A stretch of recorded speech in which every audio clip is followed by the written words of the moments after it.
Pocas veces podemos decirlo, pero en esta ocasión sí, Sevilla está de enhorabuena. Tras muchos años esperando, al fin se dan los pasos necesarios para avances muy importantes en su red de metro.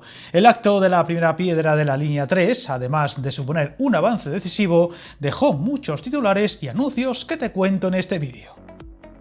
Fue una jornada histórica, la que supone el paso adelante para la construcción del primer tramo de la línea 3, que poco a poco irá avanzando, unos trabajos que costarán en torno a 1.300 millones de euros y donde el gobierno central financiará la mitad. Las obras de la línea 3 del metro entre Pinomontano y San Lázaro arrancarán en el mes de mayo, línea compleja y dividida en varios subtramos, y en donde estos días se confirmaba además que los trabajos del primer subtramo, licitados en su momento por 132 millones, están a punto de ser contratados.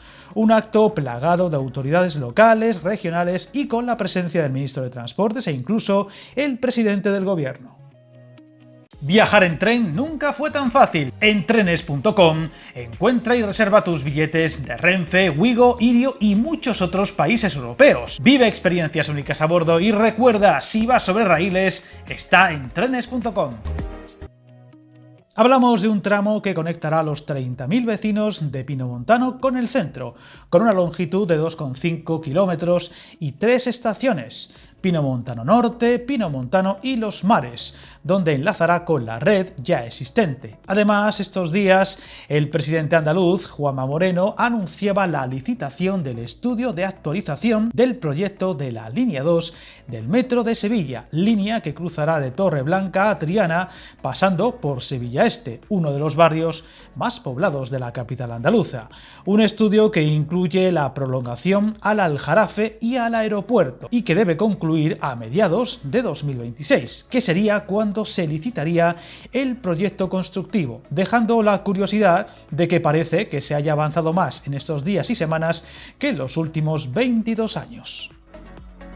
Sin embargo, a pesar de lo importante del acto, una de las noticias, aparte de los abucheos a Pedro Sánchez, estuvo en las evidentes tensiones entre los distintos ejecutivos, y el acto quedó lejos de lo que se suele ver en estos casos, con fotos de sintonía o de celebración, y en unas tensiones que además sirvieron para reivindicar otros proyectos y temas pendientes en Sevilla y Andalucía, como la financiación u obras que siguen sin avanzar, como la conexión por cercanías con el aeropuerto de San Pablo, avances en otros tramos de la futura red de metro todavía pendientes o incluso la ampliación de la flota de trenes. Tampoco hubo alusiones a la recuperación del proyecto del eje transversal entre Antequera y Sevilla. Otro de los anuncios que dejó caer el presidente fue sobre los avances de la línea de alta velocidad entre Huelva y la capital hispalense, que podría dejar atrás la eternizada fase de estudio ambiental y proseguir pronto con las siguientes fases.